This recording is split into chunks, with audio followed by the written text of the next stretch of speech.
दोस्तों, यूपीएससी ज्ञानदायिनी में आप सभी का स्वागत और अभिनंदन है। कल आपको वीडियो मिला था, उसमें आपको हाई कोर्ट के बारे में मैंने कुछ बताया था, ठीक है। वैसे तो मैंने पूरा वीडियो बनाया था, बट वीडियो रिकॉर्ड ही नहीं हुआ था। सिर्फ 7 मिनट का ही वीडियो रिकॉर्ड हो पाया था, तो वो आपको दे दिया गया था। तो कुछ ना देने से मैंने सोचा कुछ दे दिया जाता है, बेहतर रहेगा। तो आज हम लोग उच्च न्यायालय के बारे में जानेंगे, ठीक है। किसके बारे में? उच्च न्यायालय के बारे में जानेंगे। सीधा सीधा लिखते हैं हाई कोर्ट के बारे में, ठीक है। किसके बारे में जानेंगे? हाई कोर्ट के बारे में। देखिए, वर्तमान समय में हाई कोर्ट पढ़ने से पहले कुछ चीज़ें आप सुप्रीम कोर्ट और हाई कोर्ट ऐसे आप यहीं से बात खत्म हो गई थी उस वीडियो में, और मैं वहीं से शुरू करती हूँ ताकि आपको कुछ डाउट ना लगे। सबसे पहले हमारे भारत का सबसे पुराना हाई कोर्ट आपका कलकत्ता हाई कोर्ट है। अब आप कहेंगे कलकत्ता, मद्रास और बम्बई तो सारे तीनों एक साथ बने थे 1862 अंग्रेज के ज़माने में, 1862 ईस्वी में। हाँ, बट इनमें अंतराल था, एक एक दो दो महीने का अंतराल था, तब ये 1862 में बने। तो आपका जो कलकत्ता हाई कोर्ट था वो आपका जुलाई 1862 में बन गया था। कब बन गया था? तो आप कहेंगे कि जुलाई 1862 में इस कलकत्ता। तो सबसे पुराना अगर उच्च न्यायालय पूछा जाए, सबसे पुराना हाई कोर्ट भारत का पूछा जाए, तो आप क्या बताएंगे? कलकत्ता बताएंगे, ठीक है। Calcutta high court. कौन सा? Calcutta high court. और अभी भी आज भी इसका कलकत्ता हाई कोर्ट ही नाम है। और जो मद्रास हाई कोर्ट जो आपका तमिलनाडु में पड़ता है, वो भी आज भी, भले वो है चेन्नई में, लेकिन जाना मद्रास हाई कोर्ट के नाम से ही जाना जाता है। जो आपका कोलकाता, जो कलकत्ता है वो कलकत्ता नाम से जाना जाता है। जो मद्रास में, चेन्नई में है, जो तमिलनाडु में मद्रास हाई कोर्ट है वो चेन्नई में है, ठीक है। लेकिन और आपका कौन बचता है? Bombay high court. Bombay high court को आज भी बम्बई हाई कोर्ट के नाम से ही जाना जाता है, मुंबई नहीं हुआ है। तो हम पहले ये जानेंगे कि यहाँ पर कैसे अंतर करें। यहाँ पर मैं कल बहुत ही अच्छे से यहाँ पर अंतर की थी, तो चलिए कुछ पॉइंट यहाँ पर अंतर करके देखते हैं, ठीक है। सबसे पहले कि जो हमारे मुख्य न्यायाधीश होंगे या हमारे न्यायाधीश होंगे सुप्रीम कोर्ट के, उनकी एज होगी जो 65 वर्ष होगी। कितनी होगी? 65 वर्ष। और इधर वालों की एज कितनी होगी? तो 62 वर्ष। पहला अंतर, ठीक है। पहला अंतर ऐसे ही निकालें आप, ये अंतर है। हाँ? और बहुत ही जरूरी ये अंतर है, मतलब इन्हें याद करना। अभी आपके पेट में आया था कि अगर मुख्य न्यायाधीश, आप सुप्रीम कोर्ट के मुख्य न्यायाधीश हैं तो कितनी आयु होनी चाहिए?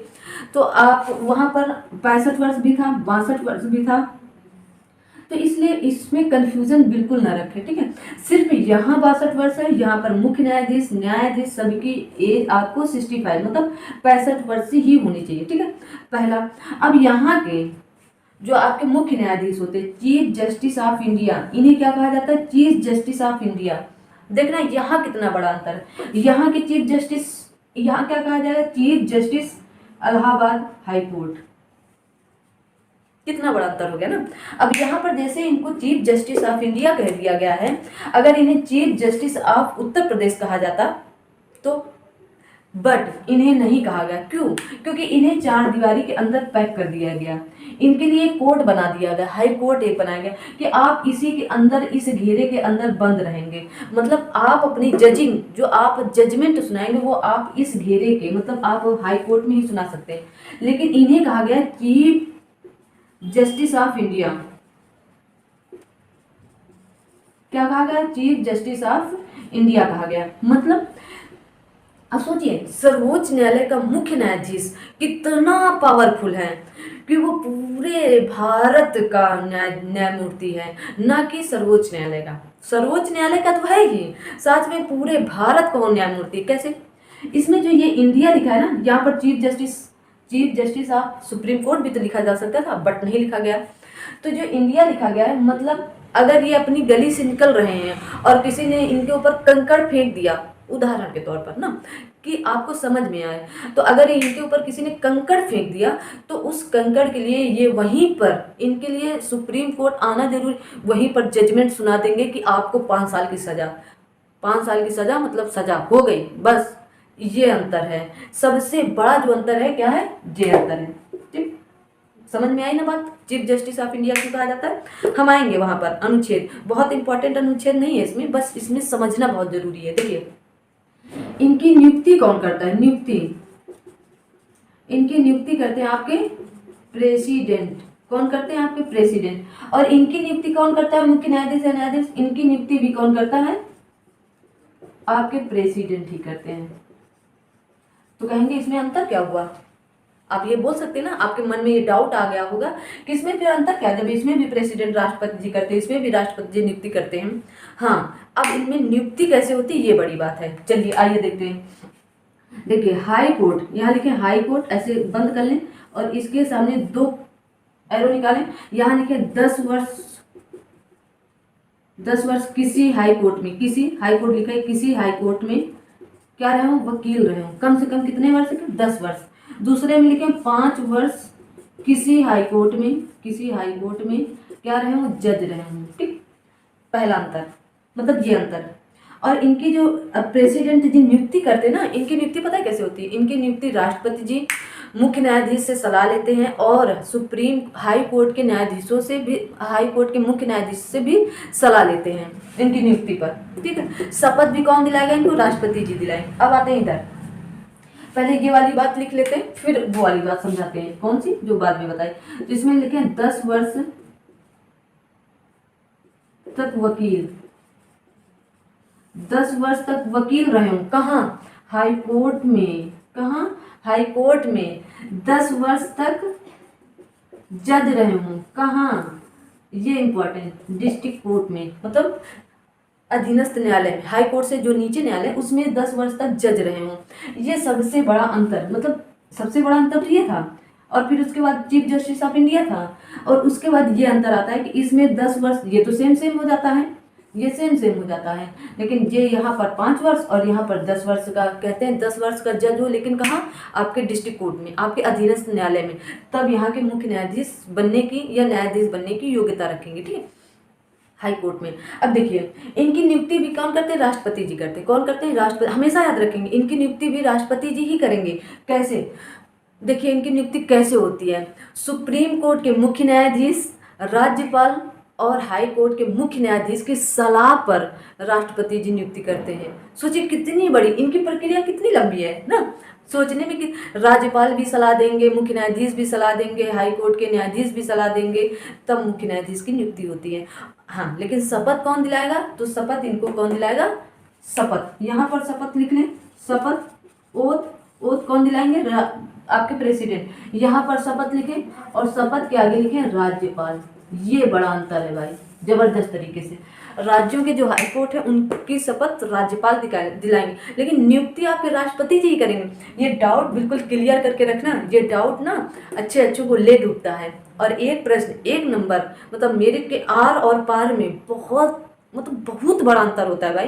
ये तो आर, ये तो सफलता या असफलता। वो जो एक क्रॉस होता है ना, कि एक पैर इधर और एक पैर इधर, कि अगर मैं दोनों पैर इधर कर दूं तो सफल हो जाऊंगा, और मैं इधर एक पैर है और आगे वाला भी पैर पीछे चला जाता है तो असफल हो जाते हैं। वही बात यहाँ पर 1 नंबर की होती है। कभी कभी 1 नंबर इतना मायने रखता है कि जिंदगी दांव पर लग जाती है ना, कि मतलब काश 1 नंबर मिल गया होता मेरे इंटरव्यू में, मैं सिलेक्ट हो जाती। ठीक, अब समझ गए होंगे किस लिए मैंने बोला। तो ये नियुक्ति जो है राष्ट्रपति जी, लेकिन शपथ, ओथ आपके राज्यपाल दिलाते हैं। ये मोटी मोटी बातें आपको हाई कोर्ट और सुप्रीम कोर्ट तो मैंने पढ़ाया था, ये अंतर बहुत ही आवश्यक था जानना। ठीक है, चलिए अब कुछ बात करेंगे ऐसी जो आपको नहीं पता होगी किसी भी तरह से। चलिए, तो सबसे पहले उनको याद करेंगे। आप किनको याद करेंगे? चलिए हम बताते हैं कैसे याद करना है आपको। मैंने कहा कि आपके वर्तमान में कितने हाई कोर्ट हैं? 25 हाई कोर्ट। कितने? 25 हाई कोर्ट हैं। कितने हाई कोर्ट हैं? तो आप कहेंगे 25 हाई कोर्ट हैं। अभी लेटेस्ट जो आपका 25वां हाई कोर्ट बना था वो आंध्र प्रदेश का अमरावती में। ठीक है, अभी तक आंध्र प्रदेश का भी हाई कोर्ट कौन था? हैदराबाद हाई कोर्ट, जो हैदराबाद और तेलंगाना दोनों का मिक्स था। ठीक है, तो ये याद रखेंगे, 25वां जरूर याद रखेंगे, ये इंपॉर्टेंट हो सकता है पूछ लिया जाए, लेकिन थोड़ा पुराना हो गया, 2019 में इसकी मतलब वो सब मिल गया था प्रक्रिया, और 2020-21 के लास्ट में बन गया था। ठीक है, तो ये वर्तमान में 25 है, और हमारे राज्य कितने हैं? 28 हैं। कितने हैं? वर्तमान में 28 हैं। तो कुछ ऐसे हैं, जैसे उत्तर प्रदेश का जो हाई कोर्ट है वो उत्तर प्रदेश की राजधानी में ना होकर उत्तर प्रदेश के एक बड़े शहर में है, मतलब इलाहाबाद में है। चलिए, तो पहले हम बताते हैं कुछ वो वाले हाई कोर्ट याद करने हैं आपको जिन जो एक दूसरे से शेयर करते हैं, ठीक है। क्या करते हैं? शेयर करते हैं। चलिए, सबसे पहले हम जानेंगे किसकी बात। यहाँ पर आपका क्या बचता है, और नीचे से थोड़ा बनाते हैं। यहाँ पर आपका अंडमान निकोबार है। क्या है? आपका अंडमान निकोबार है। और यहाँ पर क्या है? आपका कोलकाता है। कोलकाता है। क्या है? कोलकाता है। अब सोचिए, अंडमान निकोबार में संख्या भी तो रह रही है, मतलब जनसंख्या भी तो रह रही है, इंसान भी तो रह रहे हैं, और जाहिर सी बात, जहाँ इंसान होंगे वहाँ हाईकोर्ट की जरूरत पड़ेगी। लड़ाई झगड़ा मारपीट सब कुछ होता है, चाहे वो आपके घर में हो। आप अपने घर से उदाहरण बना सकते हैं, जब हम 4 लोग लड़ सकते हैं तो वहाँ भी। तो अब इनको अगर इनको निर्णय लेना होता है तो इनको जाना कहाँ पड़ता है? कोलकाता हाईकोर्ट में। सोचिए, इनको अगर अपना निर्णय लेना होगा तो ये जाएंगे कहाँ? कोलकाता हाईकोर्ट में, ठीक है। अब आते हैं, इधर आपका है क्या है? इधर आपका है लक्षद्वीप। क्या है? लक्षद्वीप है आपका, ठीक है। लक्षद्वीप है। अब इनको अगर निर्णय लेना होता है तो कोचीन, मतलब केरल, केरल का जो हाईकोर्ट है वो कोचीन में है, तो इनको कहाँ जाना होता है? केरल। समझते जाएंगे आप बात को, ठीक है। कहाँ? केरल। अब आते हैं यहाँ पर क्या है? महाराष्ट्र। महाराष्ट्र। अब महाराष्ट्र में क्या है? बम्बई हाईकोर्ट। बम्बई हाईकोर्ट, ठीक है। बम्बई हाईकोर्ट में 4 लोग आते हैं, एक तो खुद बम्बई मतलब महाराष्ट्र, दूसरा आपका आएगा गोवा। कौन सा आता है इसी में? गोवा। अब इसमें 3 आएंगे, एक तो बम्बई हो गया, एक महाराष्ट्र, और यहाँ पर दमन दीव, दमन दीव प्लस दादर नागर हवेली, दादर नागर हवेली, ठीक, हवेली। ये 3 तो आपको याद होने ही चाहिए, हर हाल में याद होने चाहिए। कलकत्ता सबसे पुराना है आपका, सबसे पहले हाई कोर्ट बना था। फिर कौन सा? हाँ, चेन्नई में है, मतलब चेन्नई मतलब तमिलनाडु में। यहाँ पर क्या है? तमिलनाडु में आपका मद्रास, आज भी इसे मद्रास नाम से ही जाना जाता है, मद्रास हाई कोर्ट। वो आपके कहाँ है? तमिलनाडु में है। और तमिलनाडु में तमिलनाडु प्लस पांडुचेरी, जिसका नया नाम पुदुचेरी हो चुका है ना। तो तमिलनाडु वाले में क्या होगा? देखिए कौन हो गया? तमिलनाडु, आंध्र प्रदेश में तमिलनाडु प्लस पुदुचेरी। कौन आएंगे? पुदुचेरी। पुदुचेरी एक ऐसा केंद्र शासित प्रदेश है जो 3 राज्यों में 4 जगह, 3 राज्यों में 3 राज्यों में 4 जगह, 3 राज्यों में 4 जगह, 3 राज्यों में 4 जगह, याद रखेंगे। तो ये 3 राज्यों में 4 जगह कहाँ है? एक केरल में है, एक तमिलनाडु में है, 2 तमिलनाडु में है, एक केरल में है, एक 2 तमिलनाडु में, एक कहाँ है आपका? एक आपके आंध्र प्रदेश में है, ठीक है। कहाँ पर है? आंध्र प्रदेश में है। तो केरल, जो केरल में माहे है वो सबसे छोटा जिला है, किसका? पुदुचेरी का, ठीक है। सबसे छोटा जिला माहे है जो आपका केरल में है, ये याद रखेंगे, बहुत इंपॉर्टेंट है। फिर इसके बाद हम बात करेंगे यहाँ पर किसकी? यहाँ पर आ जाएगा दिल्ली। दिल्ली एक ऐसा केंद्र शासित प्रदेश है जिसका अपना क्या है? हाई कोर्ट है। सिर्फ दिल्ली एक केंद्र शासित प्रदेश ऐसा है जिसका अपना एक हाई कोर्ट है, ठीक है, जिसका अपना एक हाई कोर्ट। बाकी सब देखो यहाँ कहीं यहाँ मिल गए हैं, गोवा, दादर नगर हवेली, दमन दीव, लक्षद्वीप, अंडमान निकोबार, पुदुचेरी, सब इधर उधर है, कोई किसी का अपना नहीं है, सिर्फ दिल्ली का अपना है। चलिए आगे बात करते हैं। यहीं पर दिल्ली के आसपास क्या है? हरियाणा और पंजाब है। क्या है? हरियाणा और पंजाब। हरियाणा और पंजाब का कहाँ है? चंडीगढ़। चंडीगढ़। चंडीगढ़ हाई कोर्ट के नाम से उसे कह दिया जाता है, बट वो चंडीगढ़ हाई कोर्ट से है नहीं। चंडीगढ़ भी आपका है, क्या है? एक केंद्र शासित प्रदेश है ना, केंद्र शासित प्रदेश है, लेकिन वो चंडीगढ़ में नहीं है, हरियाणा पंजाब के राज्य में आता है, इसलिए चंडीगढ़ का भी कहाँ आएगा? हरियाणा पंजाब और चंडीगढ़, ठीक है। ठीक है, ये बात क्लियर करके रखना है, ये हरियाणा पंजाब की सीमा पर है, और इसमें चंडीगढ़ की भी, जो चंडीगढ़ आपका केंद्र शासित प्रदेश है, वो भी यहीं पर निर्णय लेता है। तो 3 हो गए। बाकी कुछ ऐसे हैं जिनका अपनी राजधानी में है, जैसे सबसे बड़ा उदाहरण आपका उत्तर प्रदेश का है। उत्तर प्रदेश का हाई कोर्ट आपका कहाँ है? इलाहाबाद है। इसकी खंडपीठ भले ही लखनऊ में है, लेकिन मेन जो आपका 1866 ईस्वी में कब बना था? चौथा हाई कोर्ट के नाम से इसे जाना जाता है, पुरानों में से चौथा हाई कोर्ट 1866 में बना था। कब बना था? 1866 में बना था। और क्या है? Allahabad high court. आज भी इसे प्रयागराज नहीं किया गया, इलाहाबाद हाई कोर्ट के नाम से ही जाना जाता है, ठीक है। तो ये चीज़ें आप क्या करेंगे? याद रखेंगे। अब चलिए आते हैं कहाँ? अनुच्छेद में। इसमें बहुत ज़्यादा अनुच्छेद नहीं, 2-4 अनुच्छेद हैं, तो उनको जान लेते हैं। फिर उसके बाद हम सबका एक एक बताएंगे किसका कहाँ है, तो आप उन्हें देख लेंगे। चलिए, कुछ अनुच्छेद इंपॉर्टेंट हैं तो उन्हें आप जान लें, कुछ ही इंपॉर्टेंट है, सब नहीं है। तो सबसे पहले हाँ, हाई कोर्ट बता तो दें कहाँ से है। तो हाई कोर्ट आपका भाग 6,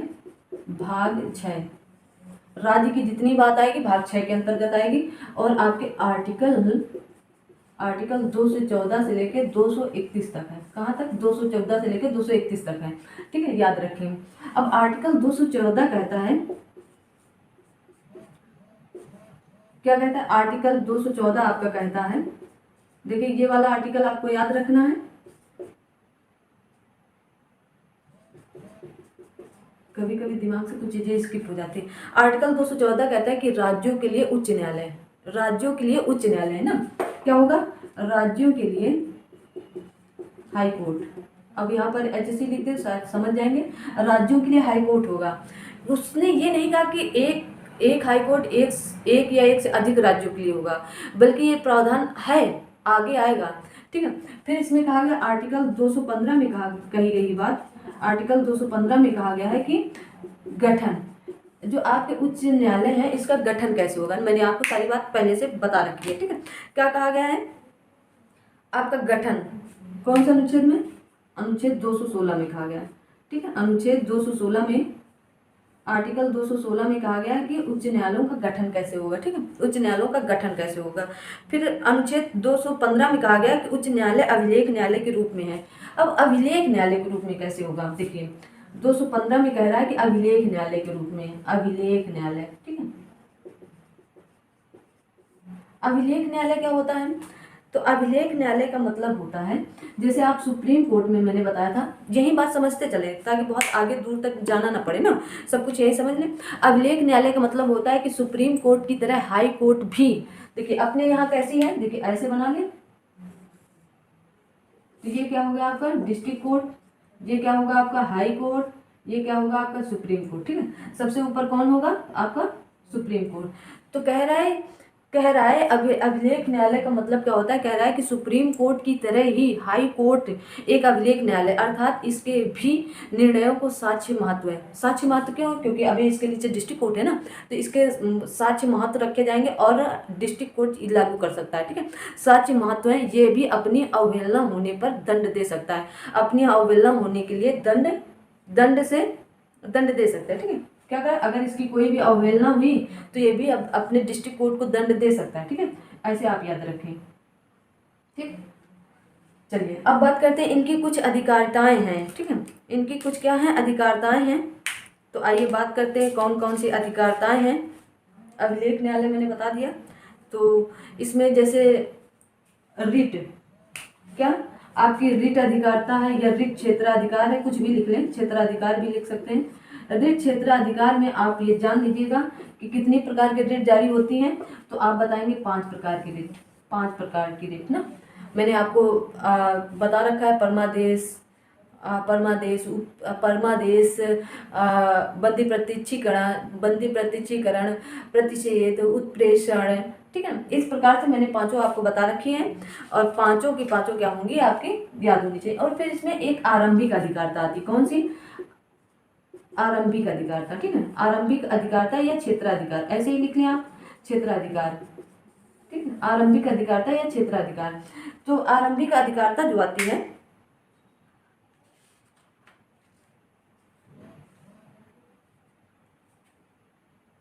चलिए आरंभिक अधिकारिता जो आती है, इसमें ना क्या होता है, इसमें 3-4 चीजें आती हैं। जैसे आरंभिक अधिकारिता के अंतर्गत हाई कोर्ट में कैसे जा सकते हैं आप? किसी कंपनी, मान लीजिएगा कि हमारा जो यूट्यूब चैनल है ये हमारी एक कंपनी है ना, अगर इसमें किसी ने छेड़छाड़ की, हमारे यूट्यूब चैनल पर किसी ने भी छेड़छाड़ की, तो हम सीधा कहाँ जा सकते हैं? आरंभिक अधिकारिता के थ्रू से हम हाई कोर्ट जा सकते हैं। कहाँ पर? उससे रिलेटेड हम कहाँ जाएंगे? हाई कोर्ट जाएंगे, ठीक है। विवाह, मान लीजिए आपको क्या करना है? लव मैरिज शादी करनी है, ठीक है। आजकल ट्रेंड चल रहा है भाई लव मैरिज शादी करने का। तो विवाह से संबंधित जो भी मामले होंगे वो डिस्ट्रिक्ट कोर्ट भी जा सकते हैं, लेकिन बेहतर हो कि आप हाई कोर्ट जाएं, ठीक है। वहां पर आप क्या करें? हाई कोर्ट जाएं। और उसके बाद विवाह के बाद तलाक। अभी तक क्या था कि फोन पर भी बोल दे रहे थे, फोन पर बोल दिए कि तलाक तलाक तलाक, तो तलाक हो गया। अब नहीं हो सकता, अब आप तलाक लेना है तो आप कहाँ जाएं? हाई कोर्ट जाएं। कहाँ जाएं? आप हाई कोर्ट जाएंगे पहले, तब उसके बाद तलाक होगा। अब जैसे लव मैरिज शादी की बात करते हैं, तलाक हाई कोर्ट जाएंगे तब होगा, विवाह हाई कोर्ट जाएंगे तब होगा। तो जैसे लोग विवाह के लिए हाई कोर्ट भागना चाह रहे हैं कि तो डिस्ट्रिक्ट कोर्ट ना जाएं, डिस्ट्रिक्ट कोर्ट आपके डिस्ट्रिक्ट या जिले में होगा, हो सकता है आपके घर के आसपास हो। तो आप लव मैरिज विवाह करना चाह रहे हैं, लव मैरिज करना चाह रहे हैं, तो आपसे पहले आपके घर परिवार रिश्तेदार नातेदार आपके डिस्ट्रिक्ट कोर्ट में पहुंच जाएगा।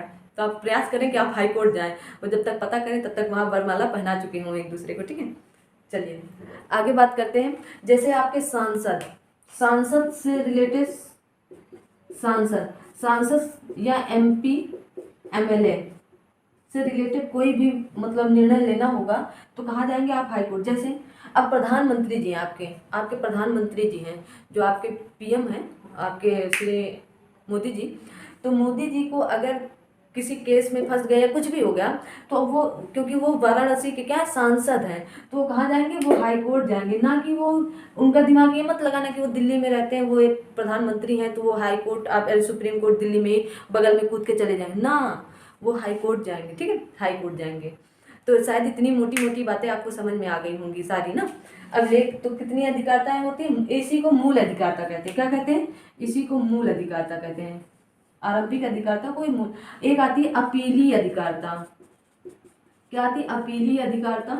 इसके कुछ अनुच्छेद हम बताएंगे, बस उतने ही याद करना है, बाकी बहुत ज़्यादा टिटिम्बा नहीं रखना है, बस ये जरूर जो बता रहे हैं ये याद। अपीलीय अधिकारता का मतलब क्या है? अब आप ऐसे बनाएं, मतलब वही कि ये क्या है? डिस्ट्रिक्ट कोर्ट है, ये क्या है? हाई कोर्ट है, ये आपका सुप्रीम कोर्ट है। तो ये जो है अपील कर सकता है कि केस डिस्ट्रिक्ट कोर्ट से कि केस हमारे पास भेजो, अपील करेगा कि आप केस को नहीं संभाल पा रहे तो हमारे पास भेजो और हम इस केस को संभाल लेंगे, ठीक। इसी तरह सुप्रीम कोर्ट भी हाई कोर्ट से कहेगा कि आप केस, हम, क्योंकि हाई कोर्ट भी अपीलीय अधिकारता रखता है और सुप्रीम कोर्ट भी रखता है, ठीक है। तो ये याद रखेंगे, अपीलीय अधिकारता, ठीक है।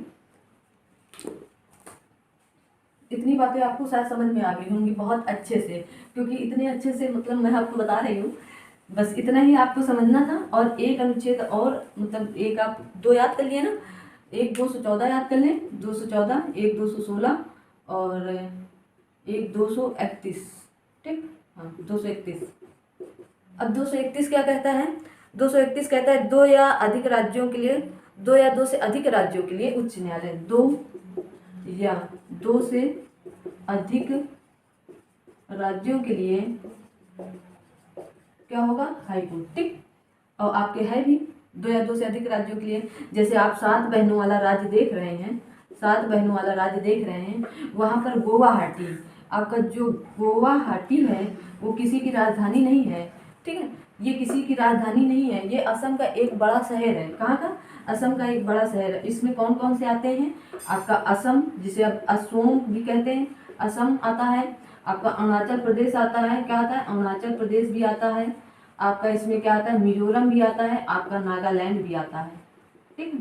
ये 4 राज्य इसके अंतर्गत आते हैं, याद रखेंगे, ठीक है, याद रखेंगे गुवाहाटी को। और असम की राजधानी क्या है? दिसपुर है, और ये कहाँ पर है? गुवाहाटी में, ठीक है। चलिए अब मैं कुछ आपको बता देती हूँ, जैसे मोस्ट इम्पॉर्टेंट चीज़ें। मैंने 3-4 आर्टिकल बताए, 1-2 आर्टिकल इसमें और आप लिख सकते हैं। इसमें एक आर्टिकल लिख सकते हैं उच्च न्यायालय का क्षेत्राधिकार। उच्च न्यायालय का क्षेत्राधिकार किसमें है? तो आप बताएंगे, ये भी इतना इम्पोर्टेंट नहीं है। हाँ, कार्यवाहक मुख्य न्यायाधीश की नियुक्ति भी होती है इसमें। कार्यवाहक मुख्य न्यायाधीश की नियुक्ति भी आपके कौन करेंगे? आपके मुख्य न्यायाधीश की नियुक्ति मुख्य न्यायाधीश ही करेंगे, लेकिन राष्ट्रपति जी से सलाह लेकर। तो कार्यवाहक मुख्य न्यायाधीश की नियुक्ति इसलिए की जाती है, जैसे अब मुख्य न्यायाधीश नहीं है, कहीं चले गए, अब किसी कारण से पद खाली हो गया या कुछ भी हो गया, तो कार्यवाहक मुख्य न्यायाधीश की नियुक्ति की जा सकती है, ठीक है। इसके अनुच्छेद हम, हो सकता है आपको वहीं पर वीडियो में एक मिल जाएगा लिंक, मतलब बीच में फोटो डाल देंगे तो आप लोग वहीं से देख लेंगे, ठीक है। तो आप, हम उसमें इंपॉर्टेंट भी लगा देंगे कौन कौन से इंपॉर्टेंट है। अब बस इतना देख लेते हैं, समय हो रहा है क्योंकि काफ़ी लंबा, तो मैंने सारी बातें आपको मोटी मोटी बता ही दी है। तो मैंने जैसा जैसा बताया कि आपको उच्च न्यायालय के बारे में आप वैसा वैसा इन्हें याद रखेंगे। चलिए मिलते हैं अगली क्लास में, और इससे ज़्यादा प्रश्न इससे नहीं पूछे जाएंगे। जैसे मैंने बताया कि आपको जो अनुच्छेद है उनमें से कुछ इंपॉर्टेंट हैं तो मैं उनमें टिक करके आपको दे दूँगी, ठीक है। तो चलिए मिलते हैं अगली क्लास में, तब तक आप सभी लोग अपना ख्याल रखना, अपने साथ अपनों का ख्याल रखना। आप सभी लोग स्वस्थ मस्त और जबरदस्त रहें, तब तक के लिए जय हिंद, जय भारत।